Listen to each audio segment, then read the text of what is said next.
Oke. Kita mulai Ustazah. Oke. Bismillahirrahmanirrahim. Assalamualaikum warahmatullahi wabarakatuh. Waalaikumsalam warahmatullahi wabarakatuh. Ustazah, walaupun kita hanya 1000 orang, tapi kita tetap semangat. Kita ulang sekali lagi Ustazah. Assalamualaikum warahmatullahi wabarakatuh. Waalaikumsalam warahmatullahi wabarakatuh. Baik, terima kasih Ustazah. Kita buka dulu. Alhamdulillahilladzi hadana li hadza wa ma kunna linahtadiya laula an hadanallah. Asyhadu an la ilaha illallah wa asyhadu anna Muhammadan abduhu wa rasuluh la nabiyya ba'da amma ba'du. Bersyukur kita kepada Allah karena sampai hari ini kita masih diberikan nikmat sehat, nikmat iman, nikmat kesempatan dan nikmat Islam sehingga kita masih bisa kuat untuk mendidik anak-anak kita hari ini. Salawat beragaikan salam tak lupa pula kita kirimkan kepada Nabi Muhammad SAW dengan ucapan Allahumma sholli ala sayyidina Muhammad wa ala ali sayyidina Muhammad. Baik Ustazah, kita mulai ya Ustazah. Hari ini kita akan mengupas buku Muhammad Teladanku tentang ketabahan Rasulullah. Kemarin buku pertama tentang apa Ustazah? Masih ingat Ustazah? Tentang kelahiran. Yang kedua? Masa remaja. Remaja. Yang ketiga? Ini keempat Zah. Yang ketiga? Yang ketiga kemarin libur. Ya, udah ada.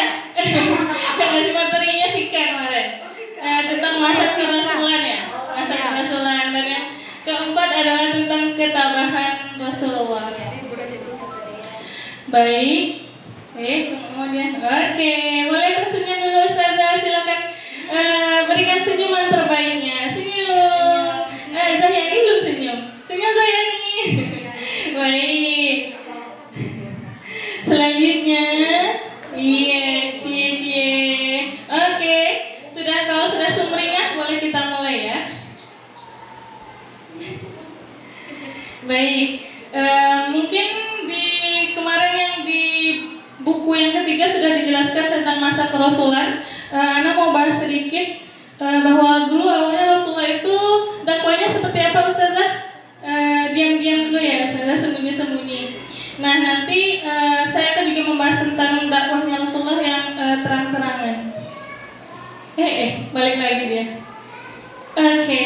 Nah dari buku Mute itu ada 69 halaman. Mau kita bahas semua Ustazah? Banyak nih, Masya Allah ya. Sebisanya kita. Oke, yang pertama itu materinya adalah tentang ketabahan tawaran Utbah bin Rabi'ah. Siapa Utbah bin Rabi'ah ini Ustazah? Utbah bin Rabi'ah ini adalah salah satu pemuka Quraisy juga. Awalnya dakwah Rasul itu membuat kaum kafir ini gundah Ustazah. Padahal masih sembunyi-sembunyi nih kan. Tapi sudah membuat kaum Quraisy itu menjadi gundah dan mereka terasa sesak Ustazah. Ya Allah, padahal untuk kebaikan tapi mereka merasakan sesak di dadanya. Lalu saat pemuka Quraisy itu berkumpul, mereka berdiskusi gimana ya caranya supaya Muhammad ini bungkam seperti itu. Lalu Utbah mengusulkan, bagaimana kalau aku memberikan tawaran kepada Muhammad, kata Utbah seperti itu. Nah, apa bunyi tawarannya? Kaum Quraisy, pemuka Quraisy menyetujui. Okelah Utbah, silahkan pergi ke tempat Muhammad, silahkan tawarkan, kami akan mensupport 100%. Nah, bahasanya gitu ya Ustazah. Lalu datanglah Utbah ke rumahnya Nabi Muhammad dan memberikan tawaran. Bahasanya tawaran damai seperti itu Ustazah. Utbahnya mengatakan bahwa wahai anakku, engkau adalah orang yang terhormat, tapi caramu membuat masyarakat menjadi tercerai-berai, katanya seperti itu. Bagaimana kalau aku menawarkan sesuatu untukmu, kata Utbah. Apa tawarannya Ustazah? Muhammad, maukah aku berikan harta yang banyak, atau engkau mau kekuasaan? Aku akan memberikan kekuasaan itu penuh untukmu. Atau engkau mau jadi raja, kami akan menjadikanmu raja. Namun hentikanlah kata Utbah. Apa tanggapan Rasulullah? Rasulullah terdiam dan tawaran itu tidak menarik baginya. Lalu Rasulullah membaca surah Fussilat. Ada yang tahu Ustazah surah Fussilat itu surah keberapa? Ada yang tahu? Ustazah di sini mana Ustazah di sini? Nah, surah keberapa Ustazah? Lupa ya, nggak apa-apa. Sama-sama. Oke, boleh dibuka dulu Al-Qur'annya Ustazah. Kita boleh lihat surah Fussilat. Ada yang mau Al-Quran atau Al-Quran digital? Oke, di dalam surah Fussilat ini mengandung beberapa makna yang sampai akhirnya Utbah itu terpesona, Ustazah. Bahwa Rasulullah membaca surah Fussilat itu maknanya itu ada Al-Quran itu diturunkan oleh Allah gitu dan dituliskan dalam bahasa Arab. Al-Quran membawa berita gembira, tapi banyak yang berpaling dan tidak mendengarkannya. Hati mereka tertutup dan telinga mereka tersumbat. Masya Allah. Padahal Al-Quran itu sudah jelas-jelas diturunkan oleh Allah. Tapi kalau bagi kaum kafir itu Al-Quran itu hanyalah syair yang dibuat oleh Nabi Muhammad seperti itu. Namun mendengar bacaan Rasulullah ini Ustazah, Utbah itu terpesona dan mengatakan bahwa cukuplah Muhammad, cukup. Apa tidak ada lagi kata-kata yang keluar darimu selain Al-Quran seperti itu? Tidak ada, kata Nabi Muhammad. Lalu baiklah kalau begitu aku akan pergi. Akhirnya Utbahnya putus asa gitu kan. Ya udahlah pulang aja lah gitu katanya. Baik, dari tawaran Utbah tadi kita bisa mengambil kesimpulan. Yang pertama itu akidah. Kesenangan dunia itu tampak indah, namun jangan sampai menggadaikan akidah. Mungkin kalau zaman di di Jawa dulu ya Zah, kalau untuk supaya dia tidak Islam itu diberikan uang ya Zah. Kalau di daerah-daerah sana itu dikasih uang, tapi tergadaikan akidahnya seperti itu. Banyak juga kasus-kasus sekarang yang kayak pemerintah kita ya Ustazah, misalnya uang itu rasanya merona sekali sepertinya, sehingga mudah untuk korupsi dan lain sebagainya, sehingga tidak bisa membedakan lagi mana yang benar, mana yang salah. Selanjutnya dari kejadian tawaran Utbah tadi adalah Al-Quran itu mukjizat yang tiada banding. Dengan Nabi Muhammad membacakan Al-Quran, ternyata Al-Quran itu mukjizat, sampai-sampai Utbah pun terpesona, yang kafir saja terpesona gitu. Apalagi kita yang Muslim ini saat mendengarkan Al-Quran, apakah mendengarkan atau malah berbicara atau dan lain sebagainya. Selanjutnya kesimpulan berikutnya adalah sebaik-baik kalian adalah yang mempelajari Al-Quran dan mengajarkannya. Nah, insya Allah kita di sini masih seperti itu ya Ustazah. Apa yang bisa kita sampaikan ke anak, kita sampaikan seperti itu. Baik, selanjutnya main game dulu. Main game dulu ya Zah, dan gak ngantuk ya Zah. Oke, gamenya adalah main tebak gambar. Boleh ditebak ya Ustazah? Oke, ini gambar apa Ustazah? Zebra. Zebra. Yang di sebelah sana belum bersuara. Gambar apa Zah? Zebra. Mari kita lihat. Oke, benar. Selanjutnya, ini apa Zah? Harimau. Harimau, macan. Yang bilang macan ya Pak? Gak ada ya, harimau Ustazah. Oke, Masya Allah, pintar-pintar Ustazah. Apa ini Ustazah? Wah, ternyata bukan itu Ustazah. Ternyata dia adalah bebek. Enggak, saya itu cuma supaya nggak ngantuk aja Ustazah. Nggak ada yang kayak gini Ustazah. Cuma supaya nge-refresh aja. Ustazah Nova bener. Berdua kan bebek. Oh iya, bebek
Kambing. Pasti mukanya nanti beda ya.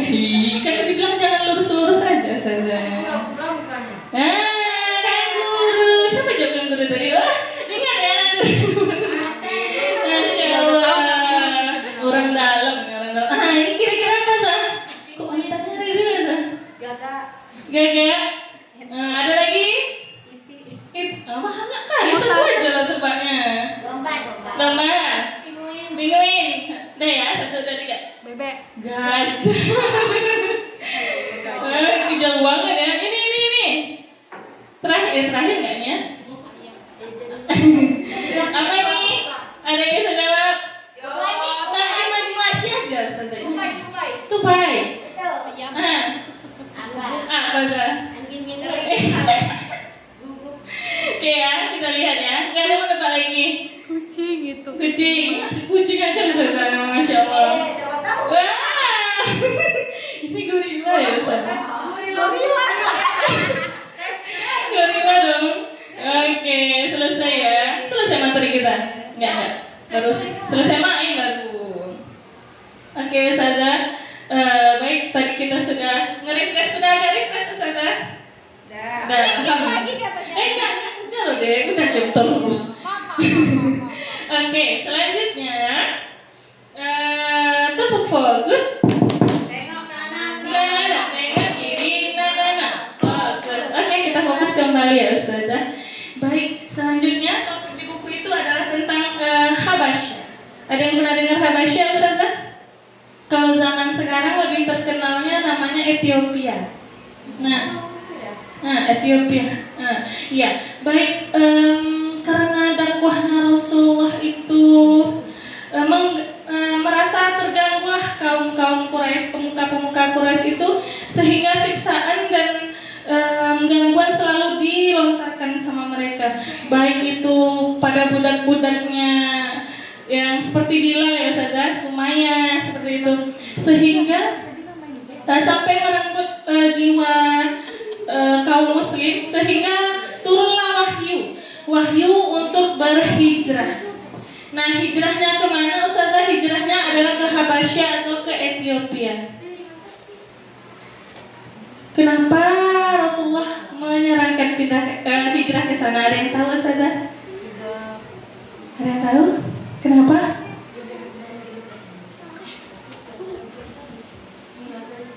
Oke.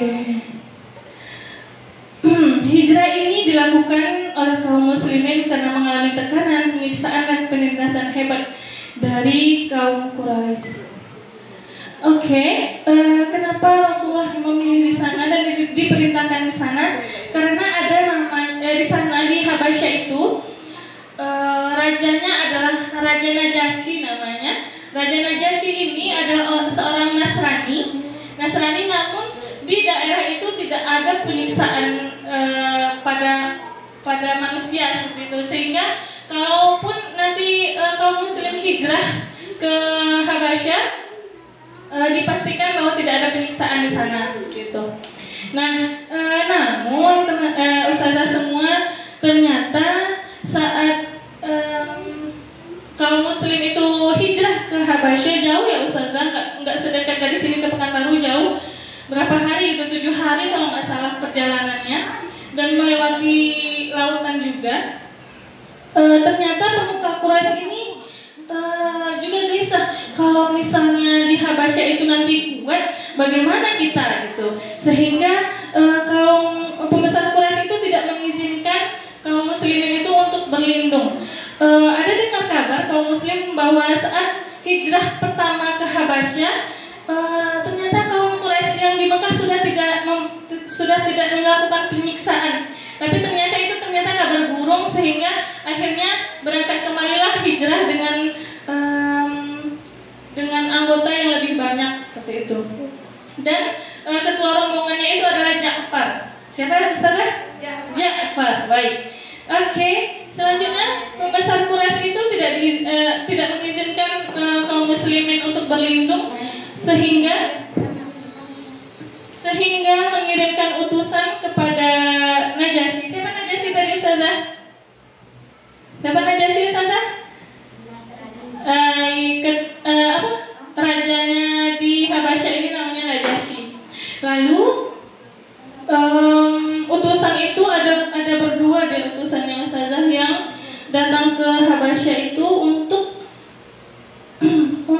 mengambil kembali kaum muslim yang ada di Habasyah, yaitu Amr bin Ash dan Abdullah bin Abu Rabi'ah. Dua ya Ustazah.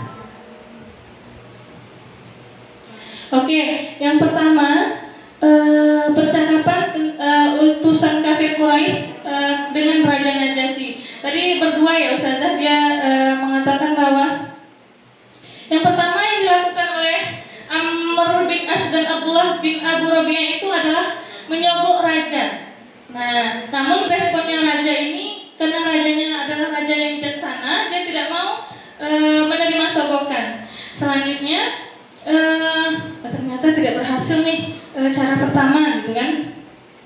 Lalu mulailah Amr bin As menjalankan rencana keduanya, yaitu mereka mengatakan kepada Raja Najasyi bahwa mereka adalah budak-budak yang meninggalkan agama kaumnya dan juga tak menganut agama paduka, katanya gitu kan. Ya, karena kita kan muslim, sedangkan di Habasyah itu kan Nasrani gitu, dia tidak menganut agama paduka loh gitu. Mereka menciptakan agamanya sendiri, kata Amr.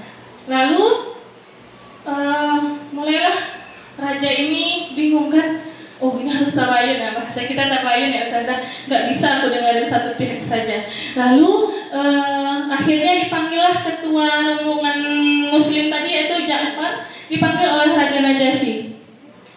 Lalu ditanya, apakah benar yang dikatakan oleh Amr bin As dan Abdullah bin Abu Rabi'ah, kata Raja Najasyi.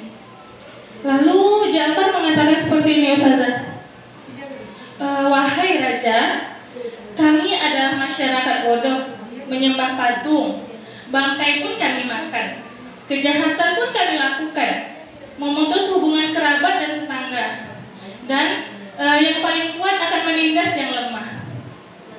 Lalu Allah mengutus Muhammad, beliau mengajak kami menyembah hanya kepada Allah, meninggalkan batu-batu dan patung-patung yang kami sembah. Kami dianjurkan untuk jujur, menjaga hubungan baik, menyudahi pertumpahan darah, dan menghentikan perbuatan keji, melarang kejahatan, memakan harta anak yatim, melecehkan perempuan, tidak menyekutukan Allah, dan kami disuruh sholat, zakat, saum. Lalu kami melakukan apa yang diperintahkan Allah dan menjauhi semua larangannya. Mendengar itu Raja Najasyi senang, sehingga Ja'far dan teman-temannya tidak jadi diusir. Lalu ternyata Amr ini nggak terima. Kenapa nggak berhasil gitu kan? Oke lah, kalau gitu kita pulang dulu berdua, kata Amr dengan Abdullah bin Abu Rabi'ah. Pulang mereka, besok kita kesini lagi katanya.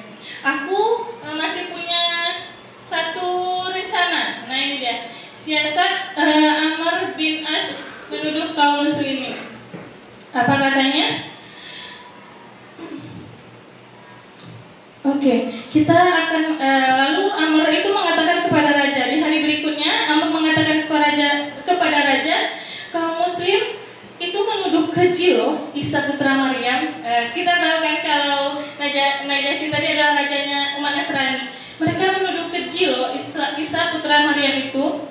Lalu raja terkejut dan kembali memanggil ketua rombongan bersama kaumnya. Lalu raja bertanya, benar tuduhan yang kalian menuduh Isa anak Maryam itu dengan tuduhan yang jelek, kata raja. Lalu Ja'far dengan tenang menjawab, pendapat kami sama dengan yang dikatakan Nabi kami, wahai paduka.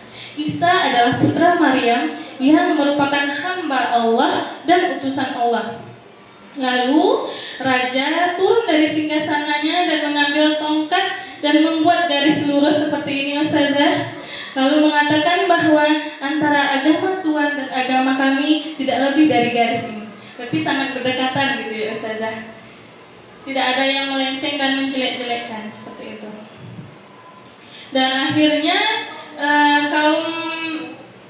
pemuka kaum Quraisy tadi balik lagi pulang dengan rasa kecewa. Oke, itu cerita di Habasyah. Kita lanjutkan, masih kuat Ustazah? Ini kan ada siang ya Ustazah. Kita sudah luar biasa, tadi pagi sudah bertungkus rumus ya bahasanya. dengan anak-anak kita. Siangnya harus mendengarkan ceramah lagi. Mohon diberikan kelapangan hati dan kelapangan pikiran. Makasih Umar. Baik, lanjut.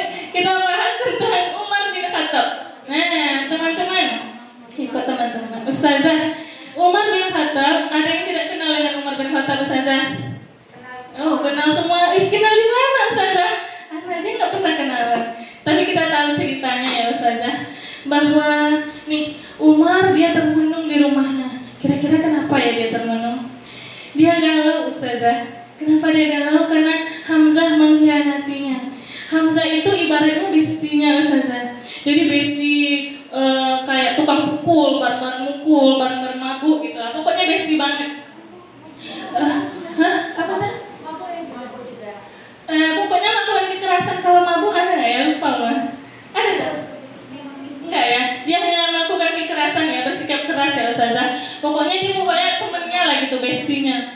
Jadi Hamzah kan duluan masuk Islam nih, sehingga Umarnya bersedih. Kenapa Hamzah ini mengkhianatiku ya? Gitu. Lalu ini semua nih gara-gara Muhammad ini, gitu katanya Umar. Akhirnya Umar marah seketika, Ustazah. Amarah Umar meluap dan dia mengambil pedangnya dan menghunuskan pedangnya dan langsung mau pergi ke rumah Nabi Muhammad. Nah, saat di perjalanan Umar bertemu dengan Nu'aim bin Abdullah. Siapa, Ustazah? Nu'aim bin Abdullah. Ada yang tahu ini siapa, Ustazah? Enggak. Iya. Enggak tahu ya, Ustazah. Iya, dia ini belum kenalan ya, Ustazah. Kita kenalan. Nu'aim ini adalah yang menyampaikan bahwa ngapain kamu, mau kemana kamu Umar? Kata Nu'aim gitu kan. Aku mau membunuh Muhammad, gitu katanya. Ngapain kamu ngurus Nabi Muhammad itu? Urus saja keluargamu. Lalu terkejutlah Umar kan, kenapa kamu menyuruh aku mengurus keluargamu? Gitu kata Umar.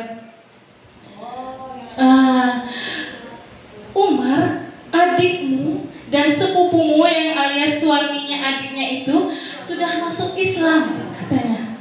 Lalu berani-beraninya mereka masuk Islam, sedangkan aku sangat membenci agama itu, kata Umar.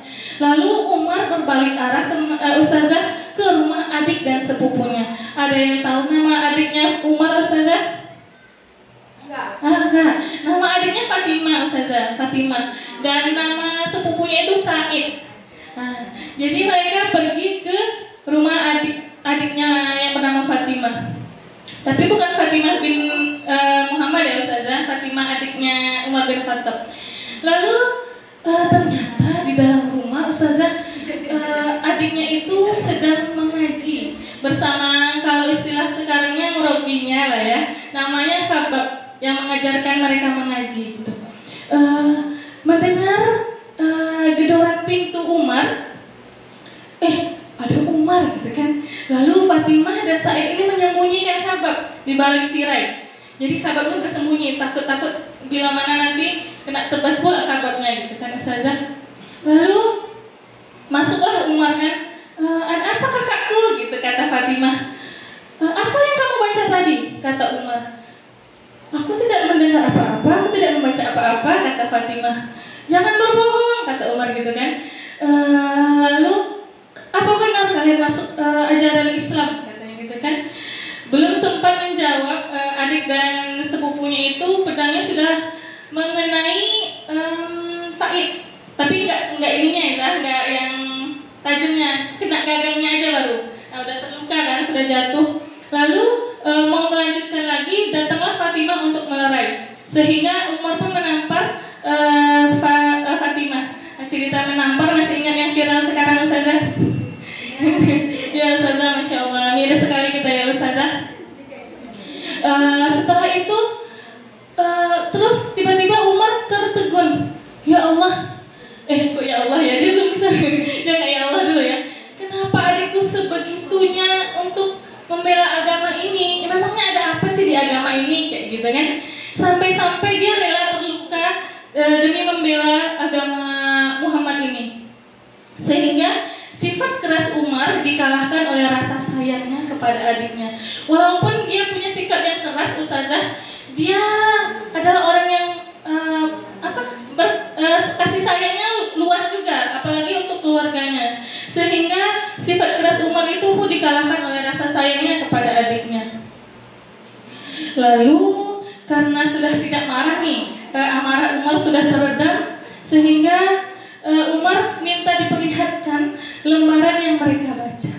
Emangnya kamu baca apa sih tadi? Gitu kata Umar bahasanya ya.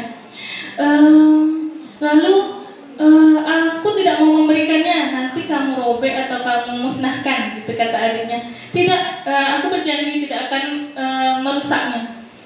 Oke, kalau begitu, kalau kakak sudah berjanji, kakak boleh membersihkan diri dulu karena kakak adalah orang yang kotor, belum bersuci. Sedangkan lembaran-lembaran ini adalah untuk orang-orang yang suci, yang sudah bersuci. Sehingga Umar mandi dulu, membersihkan dirinya, berwudu dulu. Lalu berikutnya Umar membaca surat Thaha, Masya Allah. Dan kalimat yang keluar, yang terlontar dari mulut Umar adalah alangkah bagusnya kata-kata ini, Masya Allah. Ustazah mendengar Umar sudah mengatakan seperti itu, Khabbab yang disembunyikan tadi, yang dibalik diri tadi mengatakan, langsung keluar dan mengatakan kepada Umar, wahai Umar, Rasul pernah berdoa loh ternyata bahwa ya Allah, kuatkanlah Islam dari salah seorang dari Umar. Nah, kita tahu ada Abu Jahal itu Amr juga ya Ustazah, sama-sama dua Umar. Tapi ternyata Allah menguatkan Islam itu dengan Umar bin Khattab, Masya Allah. Baik, teman-teman, luar biasa ya. Untuk kaum yang bukan Islam saja ketika diperdengarkan Al-Quran itu langsung terenyuh, langsung sadar gitu, bergetar hatinya. Apalagi kita yang Muslim ini saat dibacakan Al-Quran, semoga juga kita bergetar hati kita ya Ustazah. Baik, kita lanjutkan dengan materi berikutnya. Masih kuat Ustazah? Masih ya? Masih kuat insya Allah Ustazah. Baik, karena Umar sudah masuk Islam, akhirnya muncullah topik dakwah terang-terangan. Awalnya sembunyi-sembunyi kan Ustazah. Lalu kata Umar, apa sih yang kenapa kita harus bersembunyi? Sedangkan ini adalah suatu kebenaran.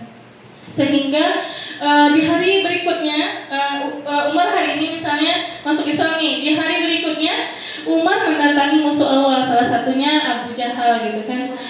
Dia datang ke rumahnya, tak, Assalamualaikum, Abu Jahal, aku mau memberikan info nih, sesuatu yang viral. Apa itu? Kata, apa itu kemenakanku? Bahasanya Abu Jahal seperti itu. Aku sudah masuk Islam loh, kata Umar.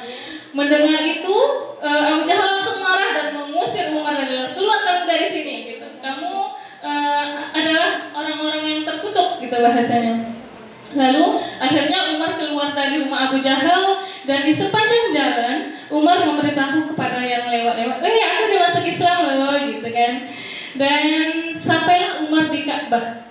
Di Ka'bah Umar mengumumkan keislamannya. Dan mulai hari itu Rasul dan kaum muslim memperlihatkan keislamannya. Jadi sudah berani terang-terangan Ustazah.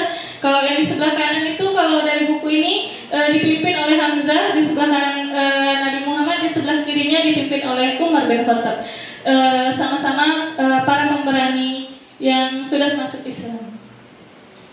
Oke, nah ternyata Ustazah, Islam itu menjadi viral setelah Umar bin Khattab itu masuk Islam. Lalu ada dua orang, mereka berteman nih, satu muslim, satu belum muslim. Lalu mengatakan, apa sih yang diajarkan agama ini hingga kalian rela meninggalkan agama terdahulu, kata temannya. Lalu temannya yang muslim ini mengatakan bahwa engkau tahu hidupku ini sulit. Aku selalu bertanya, kenapa Tuhan menciptakanku? Dan aku juga tidak tahu setelah mati aku harus kemana, gitu kata kaum yang sudah masuk Islam itu. Lalu kemudian Islam itu datang teman, katanya gitu. Kemuliaan ternyata tidak terletak pada harta, tapi terletak pada persaudaraan yang erat. Islam juga mengenalkanku pada Pencipta, dan di Islam ada Al-Quran. Yang selama ini kita dengar Al-Quran itu adalah syair, ternyata Al-Quran itu bukan bahasa syair, dan tidak ada yang mampu menandingi keindahan bahasanya dan kebenaran isinya. Dan kemudian temannya tersentuh dengan Al-Quran. Begitu dahsyatnya mukjizat Al-Quran yang dibawa oleh Nabi Muhammad Ustazah. Oke, selanjutnya Ustazah, kalau anak kecepatan bilang ya Ustazah. Selanjutnya kaum musyrikin tetap nggak mau diam. Mereka menawarkan kepada Nabi Muhammad. Pemuka Quraisy itu mengundang Rasulullah untuk berusaha memujuk Rasulullah. Lalu Nabi Muhammad masih dengan pendiriannya bahwa Allah itu sudah memutusku, aku tidak ingin harta, kemuliaan dan kekuasaan. Lalu kalau begitu, kata pemuka musyrik, kalau begitu kita kerjasama aja yuk, katanya gitu kan. Coba kamu menyembah Tuhanku, kata yang musyrik, dan aku menyembah Tuhanmu. Nanti kita lihat Tuhan siapa yang paling hebat, kata orang-orang musyrik. Lalu langsung Rasulullah menjawab. Usulannya itu ditolak dengan surah Al-Kafirun. Untukmu agamamu dan untukku agamaku. Tidak ada istilah kita harus menyembah Tuhannya sehingga nanti kita masuk ke agamanya. Nggak ada. Rasulullah tidak mengajarkan seperti itu, bahwa kalau sudah masalah akidah, untukku agamaku dan untukmu agamamu. Sebegitu tegasnya Rasulullah untuk masalah akidah. Nah, karena sudah disiksa nggak mempan juga, sudah dikasih cara baik nggak mempan juga, dari tawarin yang kalau menurut kita akal manusia itu sudah luar biasa, Rasulullah nggak mau juga. Akhirnya timbullah pengasingan. Nah, ini dia Ustazah yang luar biasa cobaannya ya Ustazah.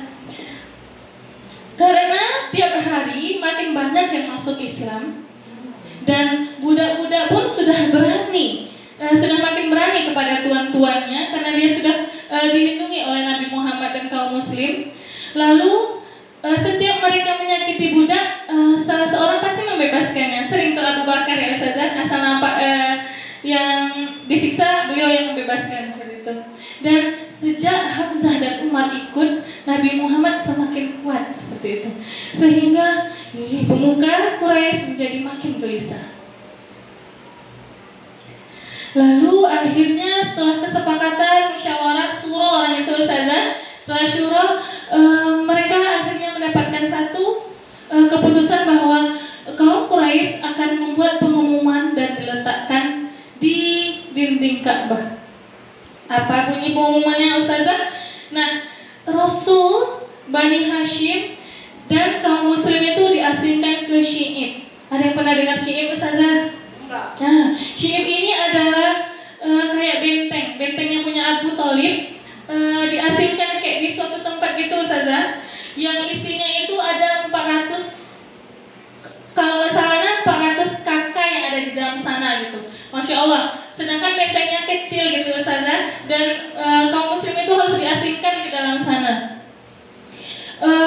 Kaum muslim tidak boleh tidak boleh keluar, tidak boleh berdagang, tidak boleh menikah, tidak boleh melakukan hubungan apapun dengan orang luar kecuali di bulan-bulan haram. Ada 4 ya Ustazah. Nah, ada Zulhijjah, Zulkaidah, Rajab, dan satu lagi apa ya Ustaz? Ana lupa. Nanti kita.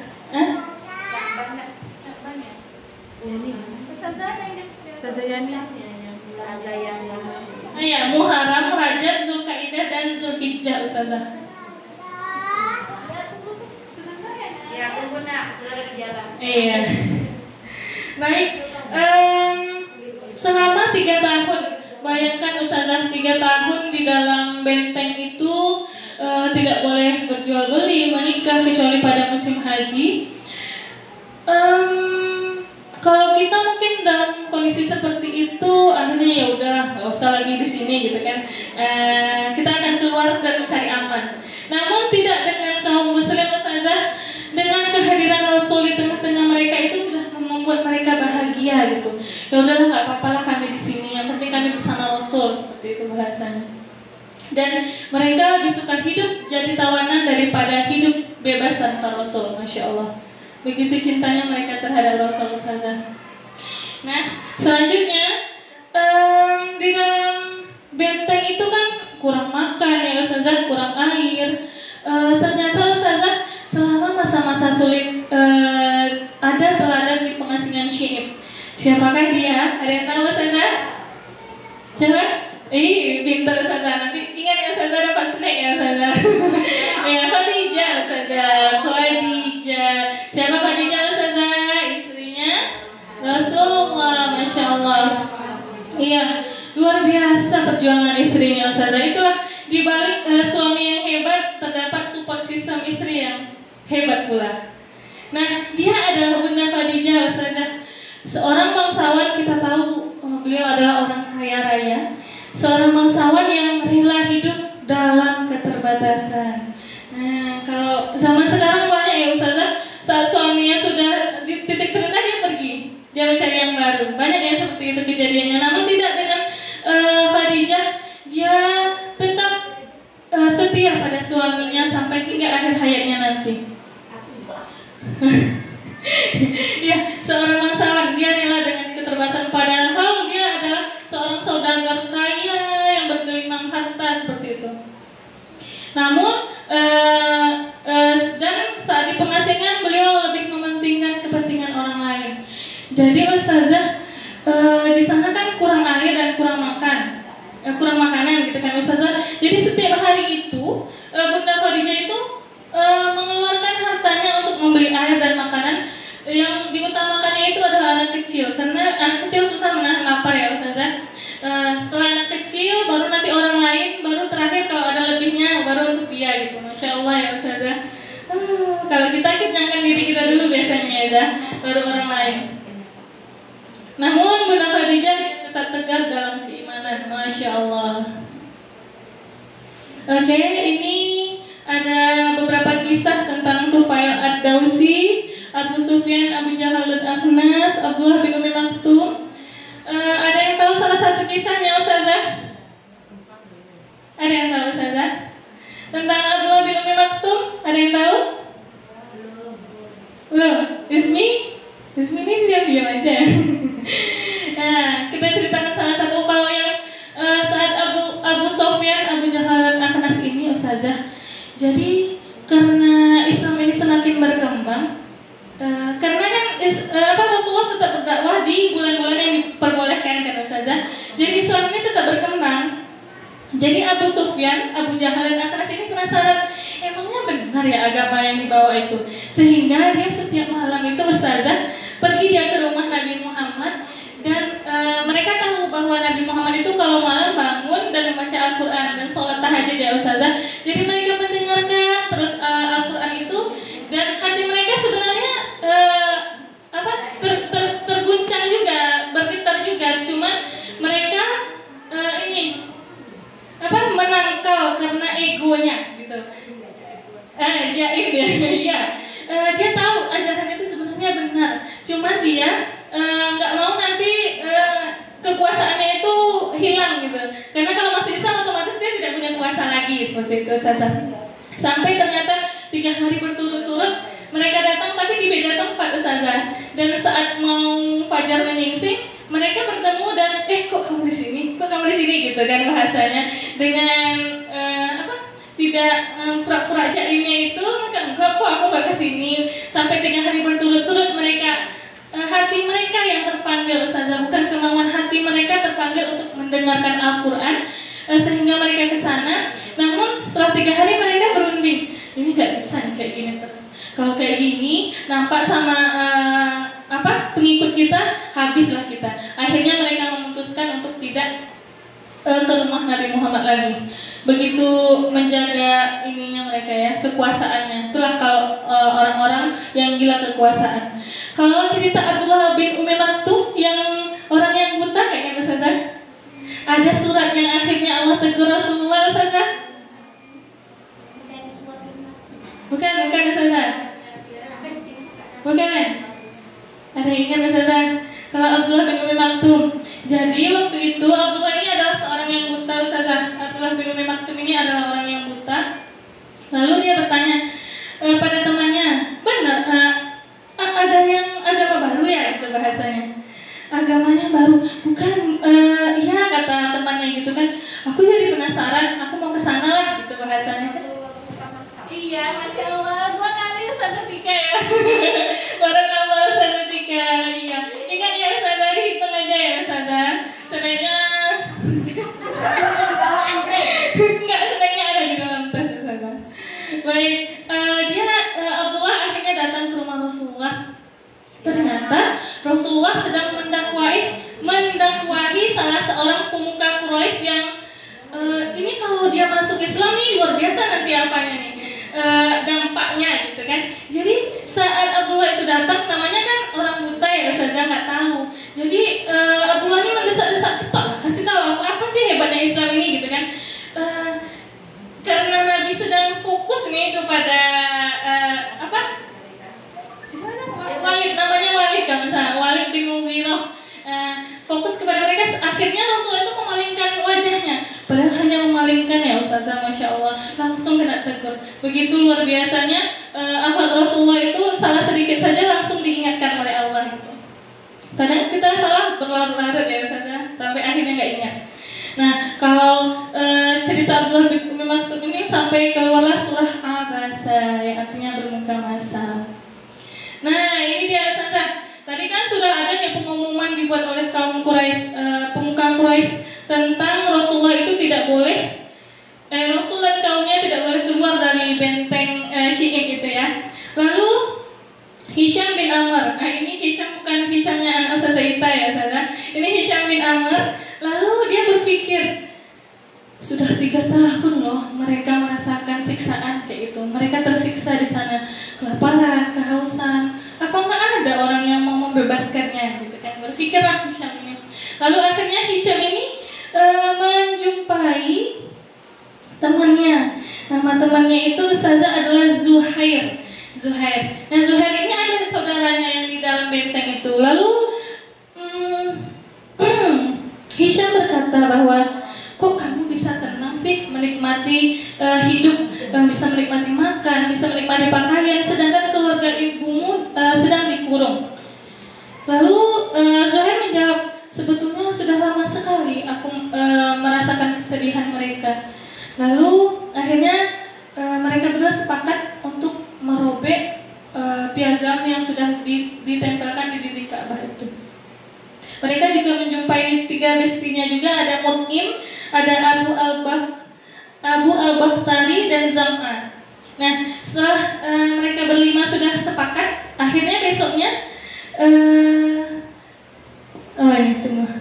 akhirnya besoknya mereka datang, Zuhair mengelilingi Ka'bah itu sebanyak 7 kali dan mengatakan, aku tidak akan duduk sampai piagam itu akan kami robek gitu bahasanya kan. Lalu datanglah Abu Jahal kan, jangan gitu, dilarang sama Abu Jahal, jangan, engkau pendusta kata Abu Jahal gitu. Engkau akan melanggar aturan yang sudah kita buat. Lalu temannya nyahut, siapa nama temannya? Zam'a menyahut, kalau Zuhair pendusta, engkau lebih pendusta, kata Zam'a begitu. Karena sesungguhnya kami tidak ikut serta dalam penulisan piagam ini, kami tidak ikut andil apapun dalam piagam ini, dan kami menyatakan kepada Allah membebaskan diri dari piagam ini, kata temannya. Lalu perang mulu nih, cekcok, akhirnya muncullah Abu Thalib. Siapa Abu Thalib Ustazah? Pamannya Nabi. Abu Thalib muncul. Lalu ini ada mukjizat dari Allah, yaitu rakyat utusan Allah. Ada yang tahu ceritanya Ustazah? Kenapa Ustazah rayanya? Apa Ustazah? Masya Allah, benar, barakallah Ustazah Bekti. Ternyata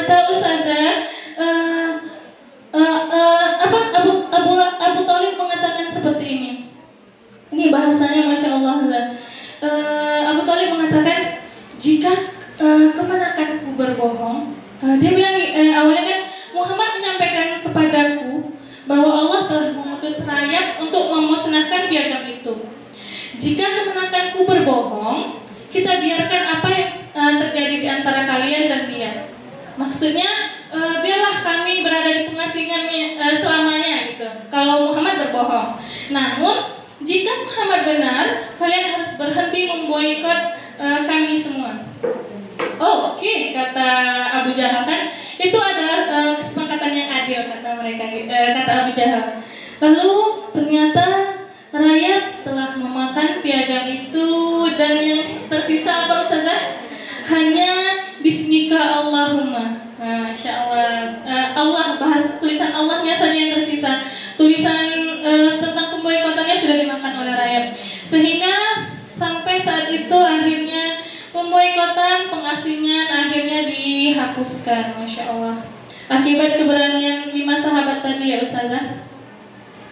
Dan kita lanjutkan bahwa ini dia nih. 2 orang kesayangan Nabi yang akhirnya meninggalkan Nabi dalam proses perjuangannya, yaitu ada Abu Thalib, pamannya Nabi, dan istri tercintanya yaitu Ibunda Khadijah. Ustazah semua karena 3 tahun lamanya menahan sakit, menahan derita di pengasingan Ustazah, sehingga akhirnya Abu Thalib itu jatuh sakit. Saat sakit itu pemuka Quraisy masih memujuk Abu Thalib itu untuk suruhlah Muhammad itu berhenti biar nggak terjadi kekacauan seperti itu kan. Namun saat Muhammad datang sudah dengan tegasnya Nabi Muhammad mengatakan bahwa aku tidak akan berhenti karena agama ini adalah milik bangsa Arab dan di luar Arab, begitu kata Nabi Muhammad, sehingga membuat suku pemuka Quraisy ini semakin geram seperti itu Ustazah. Dan saat meninggalnya Abu Thalib, beliau masuk Islam nggak Ustazah? Enggak, belum. Beliau tidak masuk Islam. Itu salah satu penyesalan Nabi, bahwa pamannya sendiri yang selalu menjaganya, selalu melindunginya dari gangguan-gangguan Quraisy, tidak mau masuk Islam seperti itu. Sehingga saat Abu Thalib wafat, beliau tidak dalam keadaan Muslim. Lalu betapa sedihnya Rasulullah, seperti orang yang disayang selama ini pergi meninggalkannya, orang yang selama ini menjaganya, melindunginya, meninggalkannya untuk selama-lamanya. Masih dalam suasana sedih, beberapa hari kemudian istrinya yang jatuh sakit, yaitu Khadijah Ustazah. Khadijah jatuh sakit dan akhirnya Khadijah pun wafat seperti itu, sehingga tahun kematian 2 orang yang disayang itu tahun apa Ustazah? Apa? Iya, tahun kesedihannya namanya? Ada yang tahu? Asbul Husni ya Ustazah? Iya, begitu Ustazah. Oke, yang terakhir nggak ya? Oke, Khadijah adalah istri pertama ya Ustazah, istri pertama Rasulullah yang digambarkan sebagai sosok perempuan cerdas, murah hati, berbakti, berbudi luhur dan terhormat.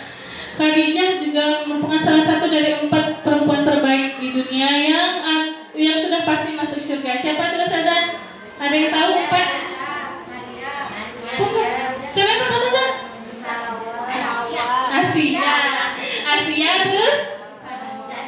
Khadijah, Maryam, satu lagi? Aisyah tidak? Enggak, yang 4 yang di dalam Al-Quran Ustazah, yang dinyatakan 4 Al-Quran apa hadis ya? Ada 4 orang yang pasti masuk surga, 4 wanita terbaik. Khadijah, Maryam, Asia, ya Fatimah. Oke, Fatimah anaknya Rasulullah. Ada dong, ingat ya nih. Iya, diingat ada berapa? Senangnya padahal nggak seneng-seneng kali cuma, tapi menjadi hadiah penggembira ya Ustazah. Baik, ya inilah inti dari cerita dari buku ini Ustazah. Kita harus sabar dalam setiap ujian. Seberapa